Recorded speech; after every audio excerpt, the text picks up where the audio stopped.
The Drum Thing by John Coltrane. This is Democracy Now!, democracynow.org, The War and Peace Report. I'm Amy Goodman as we continue on the massive release of documents by WikiLeaks, by the whistleblower website. Not all have been released, but we're talking about more than 250,000 diplomatic cables.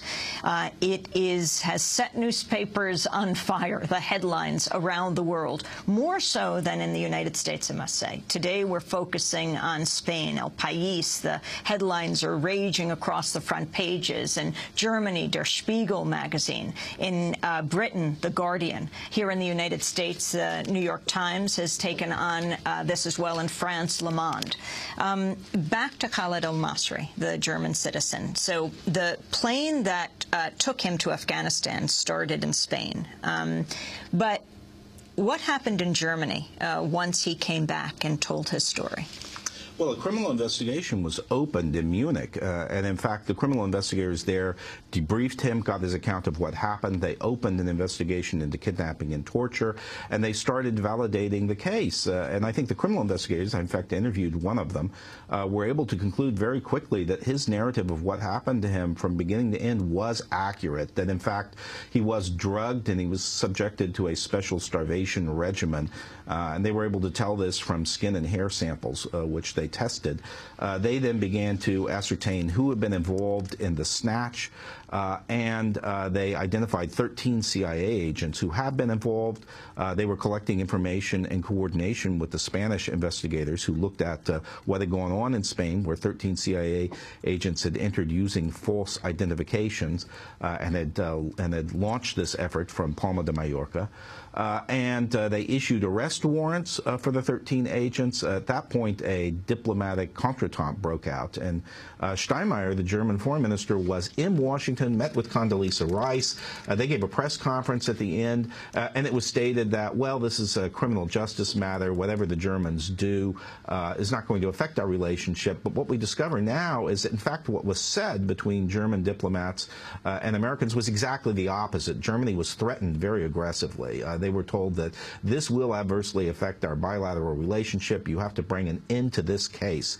And we recognize that while nominally there's some independence of prosecutors, there's also a political element, and Chancellor Merkel's government is able to influence and stop these cases, and that's what we want you to do.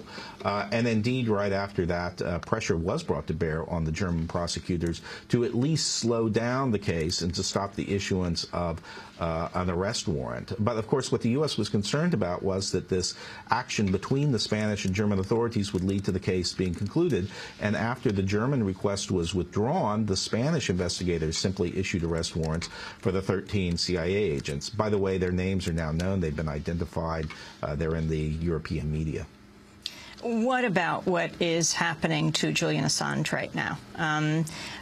There has been an international arrest warrant out for him for charges of, what are the charges? Well, the charges relate to sexual misconduct. Originally, it was charged as rape, and I think there's been some back and forth with prosecutors in Spain and in Sweden about what to charge him with. But it's clearly aggravated sexual misconduct having to do with an incident involving 2 different women in Sweden. And first there was an arrest warrant issued, then it was withdrawn, and then it was reissued. Attorney General Eric Holder revealed this week the Justice Department has also launched a criminal investigation into WikiLeaks.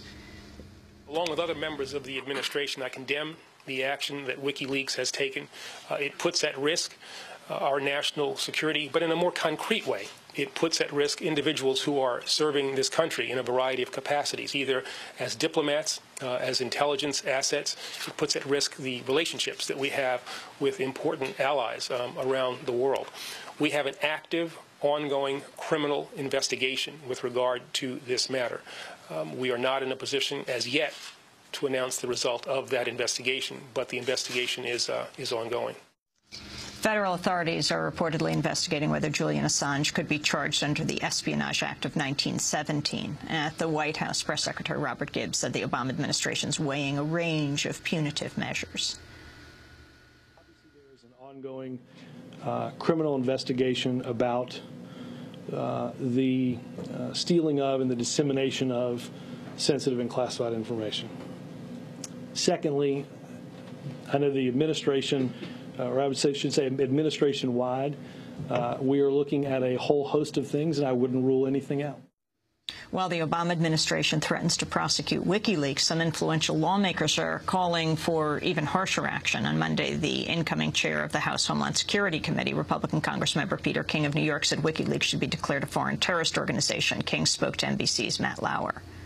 You would like to see WikiLeaks, the organization that has really served as the messenger for these leaked documents, to be declared an FTO or a foreign terrorist organization. That would put them in the same category as Al-Qaeda, basically. Right. What is the likelihood of that happening? I was disappointed when Jim Miklashevsky said that it doesn't appear the government is going to be taking tough legal action. If American lives are at risk, and every top military official has said that, then we have to be serious. We should go after them for violating the Espionage Act. And the reason I say foreign terrorist organization, because they are engaged in terrorist activity. Their activity is enabling terrorists to kill Americans.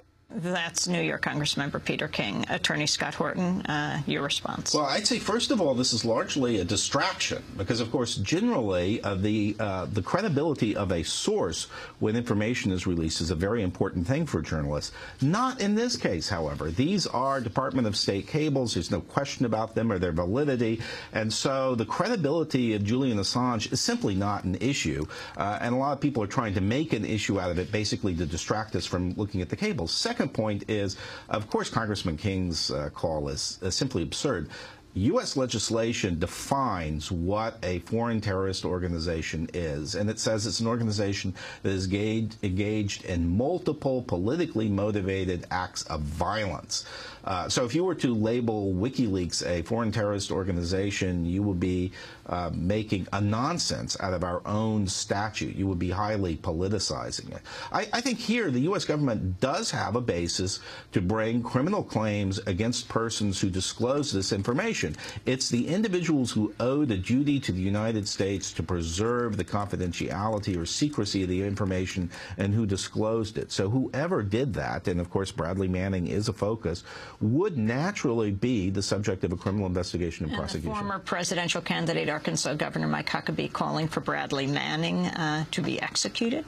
Well, and using the word treason, and I think you've got to just stop and think. Treason is a highly disfavored crime under U.S. law. It was highly disfavored by the founders of this country, and there's a good reason for that, because the founders of our country committed treason. So therefore, they don't like the charge of treason. They defined it in the Constitution itself, and they made it almost impossible to charge and try. I think professional prosecutors will have far sounder, I mean, he's going for sound bites, obviously, not really studying the law. A professional prosecutor will have a far sounder basis for formulating charges and going forward. But the death penalty, I just don't see. In the case of nuclear secrets being disclosed or other maybe signals intelligence, certain things like that, there's a possibility in those cases for an extreme charge and an extreme penalty, but not in this case, I think. Frankly, there hasn't been any severe harm. People have been embarrassed by what's going on, but there's been no real severe harm to U.S. interests. And most of the things we discovered are things that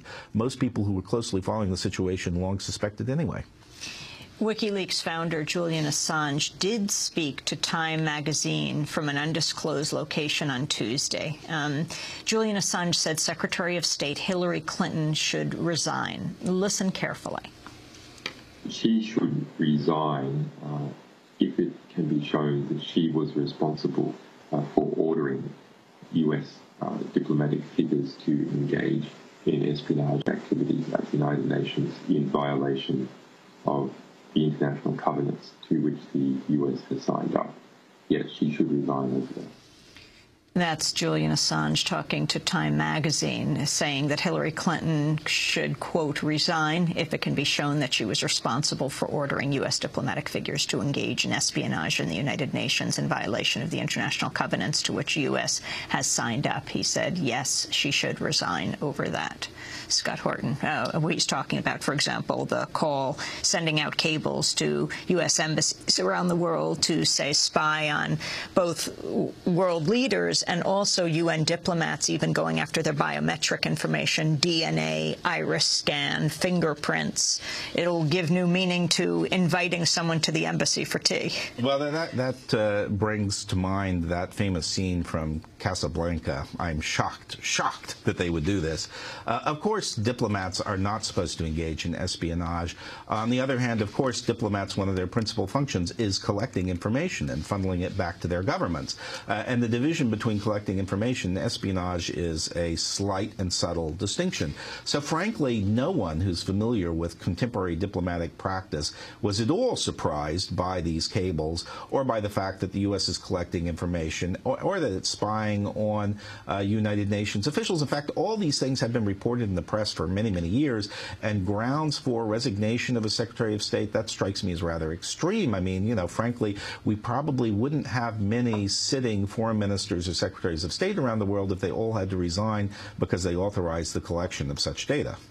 I think what's important here is the level of the documents, maybe underscoring the great journalist I.F. Stone's comments.